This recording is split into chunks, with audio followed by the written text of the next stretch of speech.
मौला अली जन्नत में मोमिनों को कौसर से सैराब करवाएंगे।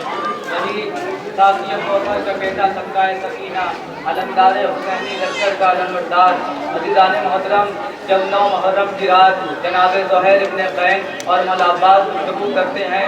जनाब ज़ुहैर क़ैन कहते हैं, अब्बास मैंने सुना है कि तुम्हारे बाबा ने तुम्हें नमाज़ तहज्जुद मांगा था कि जब मेरा लाल हुसैन करबला जाए तो मुझे एक ऐसा बेटा देना कि मेरे हुसैन पर मुसीबत आने पर कुर्बान हो जाए। अब इमाम हुसैन जब मौला अब्बास को गुस्सा आ गया और मौला अब्बास ने जामे फ़रस पे हाथ डाला, जामे फ़रस को तोड़ दिया। कहा, ज़ुहैर क़ैन मुझे गुस्सा न दिलाओ, सुबह होने दो, मैं बता दूंगा कि मैं अली का बेटा हूँ, शेर खुदा का शेर हूँ। अज़ीज़ान मोहतरम, तारीख़ में मिलता है कि नमाज फजर के बाद सबसे पहले अगर कोई जंग के लिए इजाज़त देने आया तो वो मौला अब्बास हैं। अज़ीज़ान मोहतरम, मौला अब्बास इमाम हुसैन के पास आते हैं और कहते हैं, आका मुझे जंग करने की इजाज़त दे दीजिए।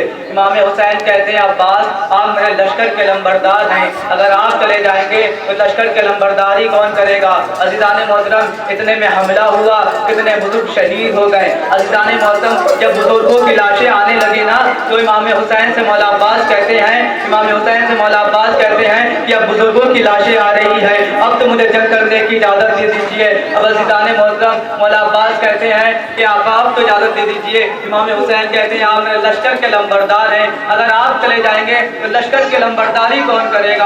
अब अज़ीज़ान मोहतरम, इमाम हुसैन जब इजाज़त नहीं देते हैं, इतने में हमला हुआ, कितने बच्चे शहीद हो गए। जब बच्चों की लाशें आ रही थी ना तो मौला अब्बास इमाम हुसैन से कहते हैं, आका अब बच्चों की लाशें आ रही है, अब तो जंग करने की इजाज़त दे दीजिए। आका अब बच्चों की लाशें आ रही हैं, अब तो जंग करने की इजाज़त दे दीजिए। और इमाम हुसैन कहते हैं, आका अब्बास आप मेरे लश्कर के लंबरदार हैं, अगर आप चले जाएंगे तो लश्कर की लंबरदारी कौन करेगा। अब जनाब अब्बास गमज़दा होके, अफसोस होके खैमे के पास टहल रहे थे, देखा कि खैमे से अलतश की प्यास आ रही है, अलतश की आवाज़ आ रही है, हाय प्यास मुझे मार डालेगी, हाय प्यास मुझे मार डालेगी। अब मौला अब्बास से रहा न गया और मौला अब्बास इमाम हुसैन के खैमे में आते हैं, कहते हैं, आका मुझे बच्चों की प्यास देखी ना जा रही है, आका मुझे जंग करने की इजाज़त मत दिए, बस पानी लाने की इजाज़त दे दीजिए। अब अज़ीज़ान मोहतरम, मौला अब्बास को पानी लाने की इजाज़त मिलती है और मौला अब्बास जनाब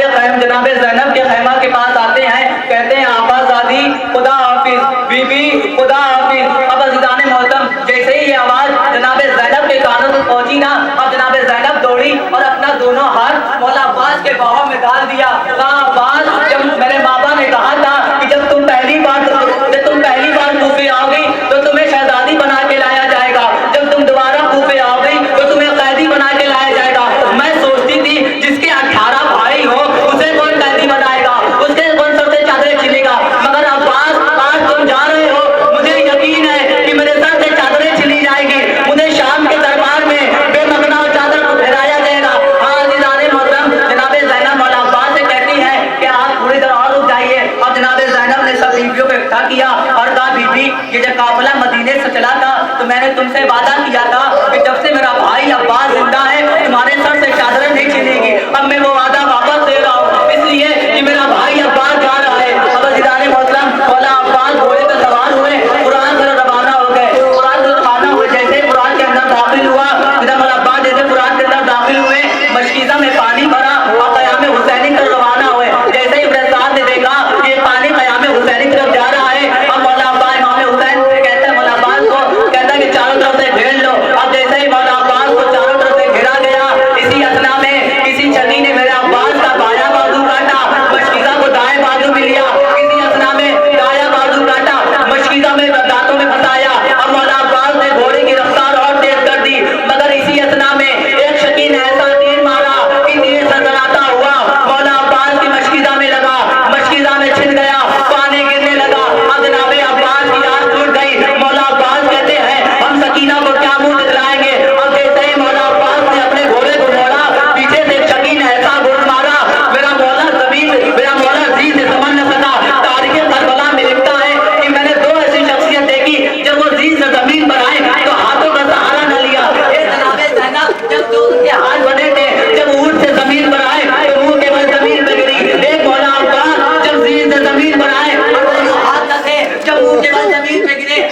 एक वसीयत है कि मेरी माँ ने कहा था कि जब तुम पैदा हुए थे तो सबसे पहले तुमने इमाम हुसैन के चेहरे की ज़ियारत कर रहे हो। अब मैं मरने जा रहा हूँ, मैं आपके चेहरे की ज़ियारत करना चाहता हूँ। हाँ अज़ीज़ाने मोहतरम, मगर आदत ने मुझे मजबूर किया है। एक आँख में तीर है, एक आँख में खून जमा है, एक आँख में तीर है, एक आँख में खून जमा है। कैसे अपने मौला की ज़ियारत करूँ? अब इमाम हुसैन ने रुमाल निकाला और मौला अब्बास के जो खून जमा था वो साफ किया। आज़ीज़ाने मोहतरम, अब मौला अब्बास ने इमाम हुसैन की ज़ियारत करी। मौला अब्बास ने इमाम हुसैन की ज़ियारत करी। अब इमाम हुसैन कहते हैं, भाई अब्बास, मेरी भी एक ख्वाहिश है कि जब से तुम पैदा हुए हो मुझको एक बार भाई नहीं कहा, एक बार मुझे भाई कह दो। कहा कि आका, मेरी माँ ने मना किया था कि इसलिए कि आप आका हैं, मैं गुलाम हूँ, मैं कैसे भाई कह सकता हूँ। तो मौला अब्बास से इमाम हुसैन कहते हैं कि इमाम वक्त तुम्हें हुक्म दे रहा है। अब जैसे ही जनाबे अब्बास ने भाई कहा, रूह तनफसे अंतरी से परवाज हो गई। अब जनाबे मौला इमाम हुसैन ने अलम को लिया और क़याम हुसैनी की तरफ रवाना हुए। जैसे ही जनाबे सकीना की नजर अलम पे पड़ी तो बच्चों से कह रही, देखो मेरा चचा पानी लेके आ रहा है, अब तुम लोग प्यासे न रहोगे, मैं अपने हाथों से तुमको सैराब करवाऊंगी। जब अलम और नजदीक आया, जनाबे सकीना की और हाथ पड़ी, देखो मेरा चचा पानी लेके आ रहा है। जब अलम और नजदीक आया, कह रही देखो मेरा चचा पानी लेके आ रहा है। अब जैसे ही अलम और नजदीक आया, जनाबे सकीना क्या देखती है कि अलम तो आया है मगर अलमदार नहीं आया। मगर जैसे ही इमाम हुसैन जनाबे सकीना के पास आते हैं, कहते हैं आका, कहते बाबा मेरा चचा अब्बास कहाँ है? कहा कि तेरा चचा अब्बास फुरात के किनारे मौत की नींद सो रहा है। अब जनाबे सकीना ने अपने दोनों हाथों को उठाया, कहा है परवरदिगार, मुझे पानी न चाहिए, बस मेरा अब्बास को वापस लौटा दे, मेरे चचा को लौटा दे, इसलिए कि मेरे चचा के जाने के बाद मुझे कोई तमाचे मारेगा, कोई मेरे सर से कोई गोशे छिनेगा, मेरे सर से कोई चादरें छिनेगा। मैं चचा के बाद शाम से कूफे से शाम बेपकना हो चादर फिराई जाऊंगी।